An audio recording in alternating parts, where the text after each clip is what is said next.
एक समय की बात है। टुन्नू चिड़ा अपने गरीब परिवार के साथ एक किराए के घर में रहा करता था, जिसमें उसकी पत्नी टुनटुनी और उसकी बेटी सुनहरी चिड़िया थी। अपने पूरे परिवार की जिम्मेदारी टुन्नू चिड़ा अकेले ही संभाला करता था, इसलिए टुन्नू चिड़ा अपने खेतों में अंडे उगाकर उन्हें बाजार में बेचा करता था। एक दिन टुनटुनी, मुझे लगता है इस साल गर्मी बहुत ज्यादा पड़ रही है और कहीं सड़ी गर्मी की वजह से हमारे अंडे की खेती खराब ना हो जाए, इसलिए मैं फिर से खेत पर जा रहा हूँ। तुम घर में सुनहरी का ध्यान रखना। ठीक है जी, आप जाइए, लेकिन हाँ पानी की बोतल अपने साथ ले जाइए, वरना आपको नदी के पास पानी भरने जाना पड़ेगा। टुन्नू जैसे ही अपने घर से निकलने वाला होता है, वैसे ही उसके सामने उसके घर का मकान मालिक खड़ा होता है। अरे मालिक, आप यहाँ क्या बात है? मालिक, कहीं मुझसे कोई भूल तो नहीं हो गई? अरे नहीं नहीं, ऐसी कोई बात नहीं। मैं तो तुम्हें ये कहना आया हूँ कि तुम अपने परिवार के साथ आज ही अपना घर खाली कर दो। अरे साहब, ये आप कैसी बातें कर रहे हैं? भला आप हम सबको अचानक इस घर से जाने के लिए कैसे बोल सकते हैं? अरे हम तो कितने सालों से आपके इस घर में रह रहे हैं और आपका किराया टाइम से दिया है, तो अचानक से आप हमें यहाँ से जाने के लिए क्यों कह रहे हैं? देखो टुन्नू, मैं समझ सकता हूँ, लेकिन मैं भी मजबूर हूँ, क्योंकि आज ही मेरा बेटा विदेश से वापस आया है और वो इस घर को तोड़कर एक 5 स्टार होटल बनवाना चाहता है। इसलिए तुम लोगों को आज ही यह घर खाली करके जाना होगा। इतना कहकर घर का मकान मालिक वहाँ से चला जाता है, लेकिन उसके जाते ही टुन्नू के परिवार के ऊपर दुखों का पहाड़ टूट पड़ा। हे भगवान, अब क्या होगा?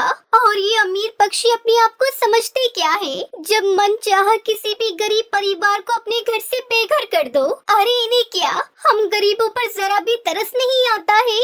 तभी थोड़ा समय गुजरने के बाद मकान मालिक का बेटा आकर टुनटुनी के पूरे परिवार को घर से बाहर निकाल देता है और वो बेचारे कड़ी धूप में खड़े होकर अपने घर को निहार रहे होते हैं। टुन्नू जी, इस दुनिया में कोई किसी का सगा नहीं होता।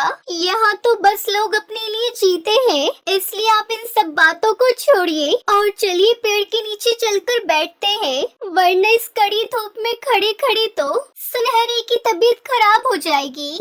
इतना कहकर टुनटुनी अपनी बेटी को लेकर एक पेड़ के नीचे जाकर बैठ जाती है।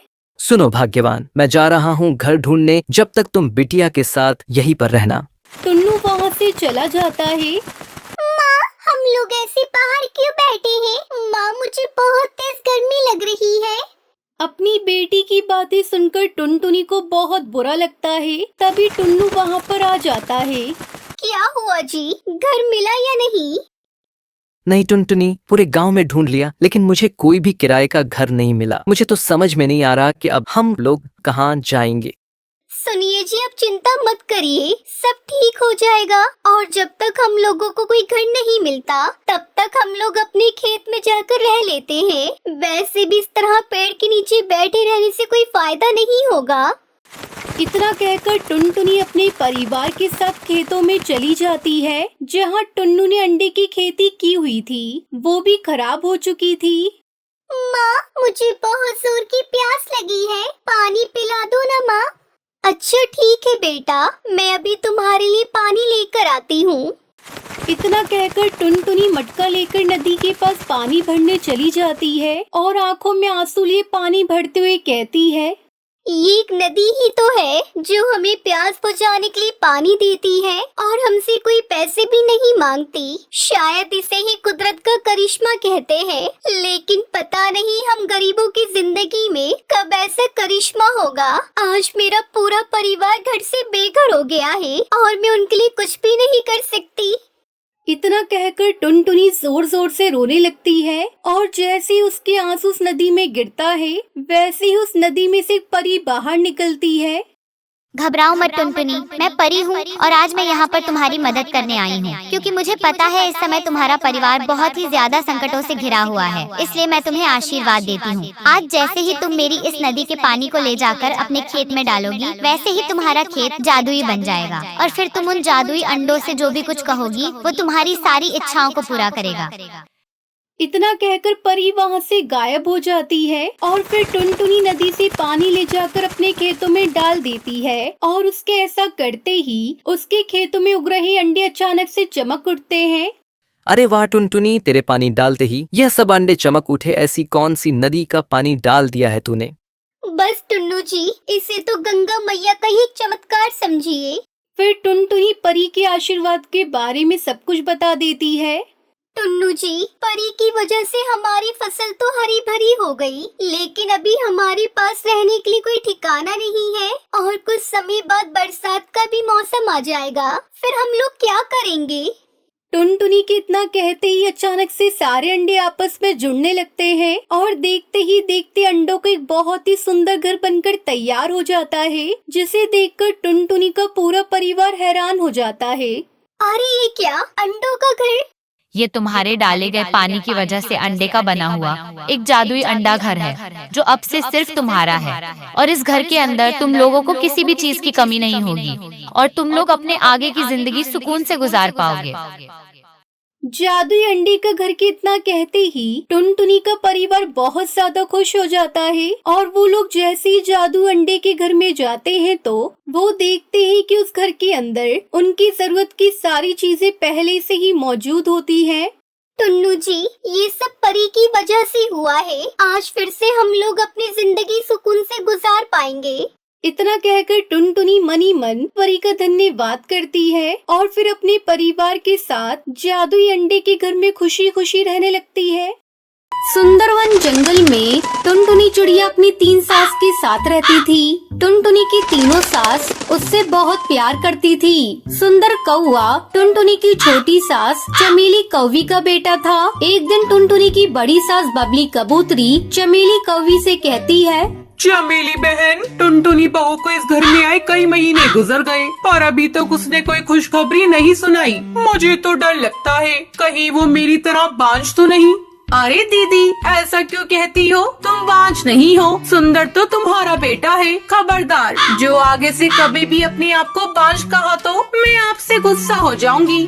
अरे नारे, तुम मुझसे गुस्सा मत होना, ऐसे ही मन में आया तो बोल दिया। तभी टुनटुनी की मंजली सास टूनी चिड़िया भी वहाँ आ जाती है। क्या बातें हो रही है तुम दोनों में?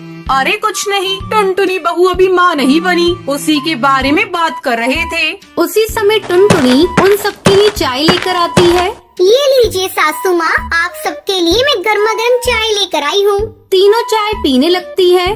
कहो बहू, खुशखबरी कब सुना रही हो? बच्चे की आवाज सुनने के लिए मेरे कान तरस रहे हैं। ना जाने कब ऊपर वाले का बुलावा आ जाए और हमें जाना पड़े।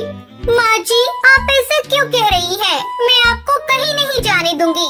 बहू, तूने गलत क्या बोल रही है? आखिर एक न एक दिन हम लोगों को तो जाना ही है। अगर हम लोगों की आंखों के सामने तेरा बच्चा हो जाता तो हम लोगों को दोगुनी खुशी हो जाती। ऐसा करो टूनी बहन, कल बहू को ले जाकर किसी डॉक्टर को दिखला दीजिए। अगले दिन टूनी चिड़िया अपनी बहू को लेकर डॉक्टर के पास जाती है। डॉक्टर बुलबुल उसका पूरा चेकअप करती है। देखिए बहन जी, आपकी बहू अगर गर्भवती हुई तो इसकी जान को खतरा हो सकता है और एक डॉक्टर होने के नाते मैं आपको ऐसा करने की बिल्कुल सलाह नहीं दूंगी। नहीं नहीं डॉक्टर, मैं अपनी बहू की जान को जोखिम में नहीं डाल सकती। तो बस एक उपाय है, अगर आप चाहें तो मैं आपको गर्भ धारण करने की सलाह दूंगी। डॉक्टर, आप ये क्या कह रही हैं? मैं कैसे कर सकती हूँ? आपको शायद पता नहीं, विज्ञान आजकल बहुत आगे बढ़ गया है। आप वैज्ञानिक ढंग से माँ बन सकती हैं। इस तरह आपकी बहू को बच्चा भी मिल जाएगा। टूनी चिड़िया घर आकर ये बात बबली कबूतरी और चमेली कौवी को बताती है। ये आप क्या कह रही हैं दीदी? आप पागल हो गई हैं क्या? बहू की जगह प्रेग्नेंट होंगी? क्या कहेंगे आस पड़ोस के पक्षी आपको देखकर? चाहे कोई कुछ भी कहे, मैं तो प्रेग्नेंट होकर रहूंगी। मैं अपनी बहू की जान जोखिम में नहीं डाल सकती। 2 दिन तक इस बात पर जोरदार बहस होती रहती है। अंत में टूनी चिड़िया डॉक्टर के यहाँ जाकर वैज्ञानिक ढंग से प्रेग्नेंट हो जाती है। इस तरह कुछ दिन बीत जाते हैं। एक दिन टुनटुनी की पड़ोसन हरी तोती उसके घर आती है। ये क्या टूनी चिड़िया, बहू की जगह तुम प्रेग्नेंट हो गई? तुमने तो लाज शर्म की सारी हदें पार कर दी। इस तरह कई पक्षी उन्हें ताने देते थे, लेकिन टूनी चिड़िया किसी की बात का कोई जवाब नहीं देती। देख लिया ना टूनी, पड़ोस वाले भी हमारे मुंह पर थूक रहे हैं। डॉक्टर का क्या है, पैसे लेकर किसी को भी माँ बना सकती थी, लेकिन तुम्हें तो समाज का ख्याल रखना चाहिए था। माँ जी, आप ऐसा क्यों कह रही हैं? ये तो मेरे लिए ही माँ बनी है। आप लोगों को इनका ख्याल रखना चाहिए, उल्टा आप इन्हें ही कोस रही है। तुझे बड़ा दर्द हो रहा है बहू, ऐसा कर, तू अपनी सास के साथ कहीं दूसरी जगह चली जा। हमें तो इसी समाज में जीना है और हम लोग इस तरह अपमानित होकर नहीं जी सकते। टुनटुनी चिड़िया अपनी सास टूनी चिड़िया को लेकर अपना अलग घोंसला बनाकर रहने लगती है। जल्द ही टूनी चिड़िया एक अंडा देती है। अंडे देखकर टुनटुनी बहुत खुश होती है। कुछ दिनों बाद उस अंडे से एक छोटी सी बच्ची बाहर आती है। ये ले बहू, आज से ये बच्चा तेरा है, तू ही इसकी माँ है। टुनटुनी बच्ची को प्यार करने लगती है। धीरे धीरे वो बच्ची बड़ी होने लगती है और दिन भर टुनटुनी के आगे पीछे घूमने लगती है। ये देखकर टुनटुनी फूले नहीं समा रही थी। वो अपनी सास टूनी और अपनी बेटी के साथ खुशी खुशी रहने लगती है।